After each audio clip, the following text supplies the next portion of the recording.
ಸ್ನೇಹಿತರೆ ನಮಸ್ಕಾರ. Big boss ಮನೆಯಲ್ಲಿ ಕಾವ್ಯ ಶೈವ ಹಾಗೂ ಗಿಲ್ಲಿ ನಟನ ಸ್ನೇಹದ ಬಗ್ಗೆ ಎಲ್ರಿಗೂ ಕೂಡ ಗೊತ್ತಿದೆ. ಇನ್ನೊಂದು ಕಡೆ ಗಿಲ್ಲಿ ರೇಗಿಸೋದು ಕಾವ್ಯಗೆ ಇಷ್ಟ ಆಗ್ತಿಲ್ಲ. ಇದನ್ನು ಅವರು ತುಂಬ ವಿರೋಧ ಕೂಡ ಮಾಡಿದ್ದಾರೆ. ಈಗ ಇವರಿಬ್ಬರು ಕೊನೆಯ ಹಂತದಲ್ಲಿ ಇನ್ನೇನು ಬಿಗ್ ಬಾಸ್ ಫಿನಾಲೆ ಕಾಲಿಡಬೇಕು, ಈ ಹಂತದಲ್ಲಿ ಇವರಿಬ್ಬರು ಕೂಡ ಈಗ ದೂರ ಆಗಿದ್ದಾರೆ.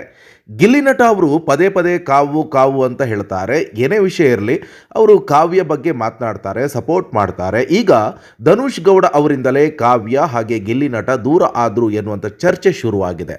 ಧನುಷ್ ಗೌಡ ಜೊತೆ ಕಾವ್ಯ ಶೈವ ಅವರು ಬೆಡ್ರೂಮ್ ಏರಿಯಾದಲ್ಲಿ ಮಾತನಾಡಿದ್ದಾರೆ. ಈ ವೇಳೆ ಕಾವ್ಯ ಅವರು ಸುದೀಪ್ ಸರ್ ಹೊರಗಡೆಯಿಂದ ಬಂದವರು ಇಲ್ಲಿಗೆ ಬಂದು ಅವನಿಂದ ನಿನ್ನ ಗೇಮ್ ಎಫೆಕ್ಟ್ ಆಗ್ತಿದೆ ಎನ್ನೋದು ಮ್ಯಾಟ್ರ್ ಆಗ್ತಿದೆ. ಗಿಲ್ಲಿ ಎಫೆಕ್ಟ್ ಮಾಡ್ತಿದ್ದಾನೆ ಅಂತ ಹೇಳಿದರೆ ನಾನೇನು ಮಾಡ್ತಿದ್ದೀನಿ ಅನ್ನೋ ಪ್ರಶ್ನೆ ಬಂದಿದೆ ಅಂತ ಹೇಳಿದ್ದಾರೆ.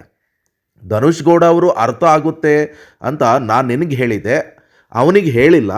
ಇವರೇ ಬನ್ನಿ ಅಂತೀನಿ, ತಾಳಿ ಕಟ್ತೀನಿ ಅಂತಾರೆ, ಬ್ರಾಸ್ಲೆಟ್ ಕೊಟ್ಟು ಎಂಗೇಜ್ಮೆಂಟ್ ಆಯಿತು ಅಂತಾನೆ ಅಂತ ಹೇಳಿದ್ದಾರೆ. ಸೊ ಕಾವ್ಯ ಶೈವ ಅವರು ನನ್ನ ಮನೆಯವರು ಬಂದು ಒಂಥರ ಮಾತನಾಡ್ತಾರೆ. ಅವರ ದೃಷ್ಟಿಕೋನ ಬೇರೆ, ನನ್ನ ದೃಷ್ಟಿಕೋನ ಬೇರೆ. ಇದ್ರ ಬಗ್ಗೆ ಪ್ರಶ್ನೆ ಮಾಡಿದರೆ ನಾನೇನು ಹೇಳಲಿ ಅಂತ ಪ್ರಶ್ನೆ ಮಾಡ್ತಾರೆ. ಇನ್ನೊಂದು ಕಡೆ ಗಿಲ್ಲಿ ನಟ ಅವರು ಕೂಡ ಕಾವ್ಯರನ್ನು ದೂರ ಮಾಡ್ತಿದ್ದಾರೆ. ಗಿಲ್ಲಿ ಅವರು ಕಾವ್ಯರನ್ನು ಮಾತನಾಡಿಸುತ್ತಲೂ ಕೂಡ ಇಲ್ಲ, ನೋಡುತ್ತಲೂ ಕೂಡ ಇಲ್ಲ. ಐಸ್ ಕ್ರೀಮ್ ವಿಚಾರಕ್ಕೂ ಕೂಡ ಇವರಿಬ್ಬರ ಮಧ್ಯೆ ದೊಡ್ಡ ಜಗಳ ಆಗಿದೆ. ಅದಕ್ಕೆ ಹೇಳೋದು ದೊಡ್ಡವರು, ಕಾಯವಾಸ ಕತ್ತೆ ಕಾಲಾದರೂ ಹಿಡಿಬೇಕು ಅಂತ. ಕಾವ್ಯ ಮಾಡಿದ್ದು ಕೂಡ ಅದನ್ನೇ. ಕಾವ್ಯ ಒಳಗಡೆ ಬರ್ತಾ ಬರ್ತಾ ಗಿಲ್ಲಿ ಜೊತೆ ಬಂದ್ಕೊಂಡು ಸಾಕಷ್ಟು ಬಕೆಟ್ ಹಿಡ್ಕೊಂಡು ಕೂತ್ಕೊಂಡ್ಳು. ಇನ್ನೇನು ಫಿನಾಲೆ ಹಂತಕ್ಕೆ ಹೋಯಿತು. ಟಿಕೆಟ್ ಟು ಫಿನಾಲೆ 6 ಇವಳು ಕೂಡ ಒಬ್ಬಳು. ಸೊ ಕುತಂತ್ರಿ ಕಾವ್ಯ ಅಂತೂ ಇಂತೂ ಗಿಲ್ಲಿ ನಟನನ್ನು ಬಳಸ್ಕೊಂಡು ಕೊನೆಗೂ ಕೂಡ ಕೈ ಕೊಟ್ಲು ಅಂತ ಈಗ ಗೊತ್ತಾಗ್ತಾ ಇರುವಂಥದ್ದು. ಮುಂಚಿನಿಂದಲೂ ಕೂಡ ಒಂದಿಷ್ಟು ಜನ ರಿಯಲ್ ಆಗಿ ನೋಡ್ತಾ ಇರೋರು, ಗಿಲ್ಲಿ ನಟನ ರಿಯಲ್ ಅಭಿಮಾನಿಗಳು ಅಬ್ಸರ್ವ್ ಮಾಡಿದರು. ಧನುಷ್ ಗೌಡ ಅವರಿಗೆ ಸಪೋರ್ಟ್ ಮಾಡ್ತಾ ಇರುವಂಥದ್ದು ಕಾವ್ಯ. ಪ್ರತಿ ಹಂತದಲ್ಲೂ ಕೂಡ ನಾಮಿನೇಟ್ ಮಾಡ್ತಾ ಇದ್ದಾರೆ ಗಿಲ್ಲಿ ಏನು ಮಾಡಲಿ, ಏನು ಮಾಡದೇ ಇರಲಿ, ಒಂದು ವೀಕ್ ಬೇಕಾದರೆ ಕಾವ್ಯನ ರೇಗಿಸದೇ ಇರಲಿ, ಆದರೂ ಕೂಡ ನಾಮಿನೇಟ್ ಮಾಡೋದು ಕಾವ್ಯ, ಗಿಲ್ಲಿ. ಇದು ಎಲ್ಲರಿಗೂ ಕೂಡ ಗೊತ್ತಿರುವಂಥ ವಿಚಾರ. ಅದಾದ ಮೇಲೆ ಏನಾಯ್ತು ಅಂತ ಹೇಳಿದ್ರೆ ಮನೆಯವರು ಬಂದು ಒಂದಿಷ್ಟು ಅದಕ್ಕೆ ಉಪ್ಪು ಖಾರ ಹಾಕಿದ್ರು. ನೀನು ಯಾವುದೇ ಕಾರಣಕ್ಕೂ ಕೂಡ ಗಿಲ್ಲಿ ನಟನ ನಾಮಿನೇಟ್ ಮಾಡೋಕ್ಕೆ ಹೋಗಬೇಡ, ಅವನಿಂದನೇ ನೀನು ಇಲ್ಲಿ ತನಕ ಇದೆ ಅಂತ ಆಮೇಲೆ ಗೊತ್ತಾಯಿತು ಕಾವ್ಯಗೆ. ಅದಾದ ಮೇಲೆ ಸ್ವಲ್ಪ ಮೂವ್ ಮಾಡೋಕ್ಕೆ ಶುರು ಮಾಡಿದ್ಲು. ಅದಾದ ಮೇಲೆ ಏನಾಯ್ತು ಅಂತ ಹೇಳಿದ್ರೆ ಮತ್ತೆ ಈಗ ಜಗಳ ಥರ ನಾಟಕ. ಯಾಕಂತ ಹೇಳಿದ್ರೆ ಒಳಗಡೆ 100 ದಿವಸ ಆಯಿತು ಇವರಿಬ್ಬರು, ಇನ್ನೇನು ಹೊರಗಡೆ ಬರಬೇಕು. ಹೊರಗಡೆ ಬರುವಂಥ ಸಂದರ್ಭದಲ್ಲಿ ಮತ್ತೆ ಸಾಕಷ್ಟು ಜನ ಟ್ರೋಲ್ ಮಾಡ್ತಾಯಿದ್ರು. ಕಾವ್ಯ ಹಾಗೆ ಗಿಲ್ಲಿ ಗುಡ್ ಕಪಲ್ಸು, ಮದುವೆ ಆಗ್ತಾರೆ, ಅದು ಇದು ಅಂತೆಲ್ಲ. ಹೊರಗಡೆ ಬಂದ್ರ ಮೇಲೆ ಏನು ಮದುವೆ ಆಗ್ತಾರಾ? ಅದೆಲ್ಲ ಸುಖ ಸುಮ್ಮನೆ ವೇಸ್ಟ್ ರೀ. ಎಷ್ಟೋ ಬಿಗ್ ಬಾಸ್ ನೋಡಿದ್ವಿ, 11 ಸೀಸನ್ನು ನೋಡಿದ್ವಿ ನಾವು ಬಿಗ್ ಬಾಸ್ ಕನ್ನಡದಲ್ಲಿ. ಅದರಲ್ಲಿ ಒಳಗಡೆ ಬಳಸ್ಕೊಳ್ತಾರೆ ಇರ್ತಾರೆ ಕಪಲ್ಸು. ಹೊರಗಡೆ ಸಖತ್ತಾಗಿ ಒಂದಿಷ್ಟು ಜನ ಫ್ಯಾನ್ಸ್ ಪೇಜ್ ಓಪನ್ ಮಾಡಿಕೊಂಡು ರೀಲ್ಸ್ ಮಾಡ್ತಾನೆ ಇರ್ತಾರೆ. ಸೊ ಹೊರಗಡೆ ಬಂದ್ರ ಮೇಲೆ ಅವ್ರು ಯಾರೋ ಇವ್ರು ಯಾರೋ, ಅವ್ರು ಯಾರಂತನೂ ಗೊತ್ತೇ ಇಲ್ಲದವ್ರ ಥರ ಮಾತನಾಡ್ತಾರೆ. ಈಗ ಒಂದಿಷ್ಟು ಜನ ಇದ್ದಾರೆ ಹೊರಗಡೆ ಒಳ್ಳೆ ಫ್ರೆಂಡ್ಸು, ಒಳ್ಳೆ ಸೀರಿಯಲಲ್ಲಿ ಇಬ್ಬರು ಒಟ್ಟಿಗೆ ಆ್ಯಕ್ಟ್ ಮಾಡೋರು. ಆದರೆ ಒಳಗಡೆ ಹೋದಂಥ ಸಂದರ್ಭದಲ್ಲಿ ಅವ್ರು ಯಾರೋ ತಾವ್ಯಾರೋ ಗೊತ್ತೇ ಇಲ್ಲದವರು, ಪರಿಚಯನೇ ಇಲ್ಲದವ್ರ ಥರ ಇರ್ತಾರೆ. ಕೊನೆಗೆ ಯಾವುದೋ ಜಗಳ ಆದಂಥ ಸಂದರ್ಭದಲ್ಲಿ ಅದ್ರ ಬಗ್ಗೆ ಸ್ಪಷ್ಟನೆ ಕೊಡುವಂಥ ಸಂದರ್ಭದಲ್ಲಿ ಅವನು ಆಗಿದ್ದಾಯಿತು ನನ್ನ ಸೀರಿಯಲಲ್ಲಿ. ಫಾರ್ ಎಕ್ಸಾಂಪಲ್ ಈಗ ಅಶ್ವಿನಿ ಗೌಡ ಧ್ರುವಂತು ಒಂದು ಸೀರಿಯಲಲ್ಲಿ ತಾಯಿ ಪಾಠ ಮಾಡಿದ್ದಾರೆ, ಧ್ರುವಂತು ಮಗನ ಪಾಠ ಮಾಡಿದ್ದಾರೆ. ಕೊನೆಗೆ ಈ ಮೂಮೆಂಟಲ್ಲಿ ಇವಾಗ ಅವರು ಒಟ್ಟಿಗಾಗಿ ಇದು ಮಾಡ್ತಾ ಇದ್ದಾರೆ, ಫ್ರೆಂಡ್ಶಿಪ್ ಮಾಡಿಕೊಂಡು ಆಟ ಆಡ್ತಿದ್ದಾರೆ. ಮುಂಚೆ ಹಾಗಿಲ್ಲ ಆಯಿತು.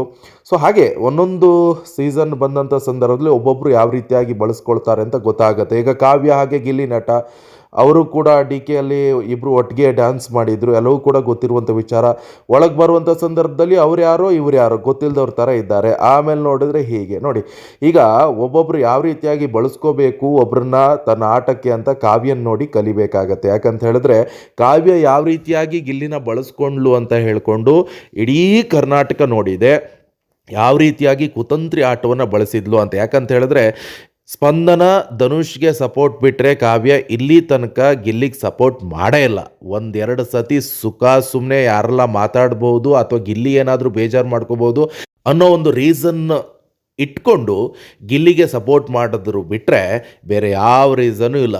ಕಾವ್ಯ ಮುಂಚಿನಿಂದಲೂ ಕೂಡ ಸಪೋರ್ಟ್ ಮಾಡ್ತಾ ಬರ್ತಾ ಇರುವಂಥದ್ದು ಯಾರಿಗಪ್ಪ ಅಂತ ಹೇಳಿದ್ರೆ ಧನುಷ್ ಗೌಡಗೆ ಮಾತ್ರ. ಅವರಿಬ್ಬರು ಕೂಡ ಹೊರಗಡೆ ಫ್ರೆಂಡ್ಸು, ಧನುಷ್ ಮದುವೆ ಇರ್ಬೋದು, ಮತ್ತೊಂದು ಮಗದೊಂದು ಎಲ್ಲದಕ್ಕೂ ಕೂಡ ಹೋಗ್ತಾ ಇದ್ದಾರೆ. ಸೊ ಧನುಷು ಯಾವುದೇ ಕಾರಣಕ್ಕೂ ಕೂಡ ಬಿಟ್ಕೊಡಲ್ಲ ಅಂತ ಕಾವ್ಯ ಅಂದ್ಕೊಂಡಿದ್ಲು. ಆದರೆ ಪಾಪ ಗಿಲ್ಲಿ ಯಾವುದೇ ಕಾರಣಕ್ಕೂ ಕೂಡ ಕಾವ್ಯನ ಬಿಟ್ಕೊಟ್ಟಿಲ್ಲ. ಆತ ಹೊರಗಡೆ ಏನು ಮಾತು ಕೊಟ್ಟಿದ್ದಾನೆ ಸುದೀಪ್ ಸರ್ ಮುಂದ್ಗಡೆ, ಒಳಗಡೆ ಬರುವಂಥ ಸಂದರ್ಭದಲ್ಲಿ ನಾನು ಯಾವುದೇ ಕಾರಣಕ್ಕೂ ಕೂಡ ಕಾವ್ಯನ ಬಿಟ್ಕೊಡಲ್ಲ ಅಂತ. ಇನ್ನೇನು 100 ಡೇಸ್ ಆಯಿತು, ಇಲ್ಲಿ ತನಕ ಕಾವ್ಯನ ಯಾವುದೇ ಕಾರಣಕ್ಕೂ ಬಿಟ್ಕೊಟ್ಟಿಲ್ಲ, ನಾಮಿನೇಟ್ ಕೂಡ ಮಾಡಿಲ್ಲ ಗಿಲ್ಲಿ. ಸೊ ಕಾವ್ಯ ಕುತಂತ್ರಿ ಆಟ ಒಂದೊಂದೇ ಈಗ ಬಯಲಾಗ್ತಾ ಇದೆ. ಕಾವ್ಯ ಒಳಗಡೆ ಇರುವಂಥ ಸಂದರ್ಭದಲ್ಲಿ ಅದೆಲ್ಲ ಗೊತ್ತಾಗಿಲ್ಲ ಆಯಿತು. ಇನ್ನೇನು ಫಿನಾಲೆ ಹಂತ ತಲುಪುವ ಸಂದರ್ಭದಲ್ಲಿ ಸ್ವಾರ್ಥಿ, ಕುತಂತ್ರಿ ಎಲ್ಲವೂ ಕೂಡ ಗೊತ್ತಾಗ್ತಾ ಇದೆ. ಯಾವ ಟಾಸ್ಕು ಕೂಡ ವಿನ್ ಆಗಿಲ್ಲ. ಮೊನ್ನೆ ಒಂದು ಗುಂಪು ಟಾಸ್ಕಲ್ಲಿ ವಿನ್ ಆಗಿಬಿಟ್ರೆ ಬೇರೆ ಯಾವ ಟಾಸ್ಕ್ ಇರ್ಬೋದು ಅಥವಾ ಎಂಟರ್ಟೈನ್ಮೆಂಟ್ ಏನೂ ಇಲ್ಲ. ಕೇವಲ ಒಬ್ಬ ಗಿಲ್ಲಿ ನಟನಿಗೆ ಬಕೆಟ್ ಇಟ್ಕೊಂಡಿದ್ದಕ್ಕೋಸ್ಕರ ಕೊನೆ ಮೂಮೆಂಟಲ್ಲಿಗೂ ಕಾವ್ಯ ಬಂದಿದ್ದಾರೆ. ಸೊ ಇಲ್ಲೊಂದು ನೀವು ನೋಡಲೇಬೇಕಾಗತ್ತೆ. ಇನ್ನೇನು ಆಯ್ತಲ್ವಾ ಫಿನಾಲೆ, ಇನ್ನು ಕಪ್ ಗೆದ್ರೆಷ್ಟು ಬಿಟ್ಟರೆಷ್ಟು, ಈ ಹಂತದವರೆಗೂ ಫಿನಾಲೆ ಹಂತದವರೆಗೂ ಬರೋದಂದರೆ ಒಂದು ಅಚೀವ್ಮೆಂಟು. ಸೊ ಬಂದಿದ್ರಲ್ಲ ಅಂತಲೇ ಹೇಳ್ಬೋದು. ಅದಕ್ಕೆ ಹೋಲಿಕೆ ಮಾಡಿದರೆ ಬೇರೆಯವರೆಲ್ಲ ಒಬ್ಬೊಬ್ಬರು ಸಿಂಗಲ್ ಆಡ್ಕೊಂಡು ಬಂದಿದ್ದಾರೆ. ಈಗ ರಘು ಇರ್ಬೋದು ಅಥವಾ ರಕ್ಷಿತಾ ಇರ್ಬೋದು, ಇವರೆಲ್ಲರೂ ಕೂಡ ಸಿಂಗಲ್ಲೇ ಆಡ್ಕೊಂಡು ಬಂದಿದ್ದಾರೆ.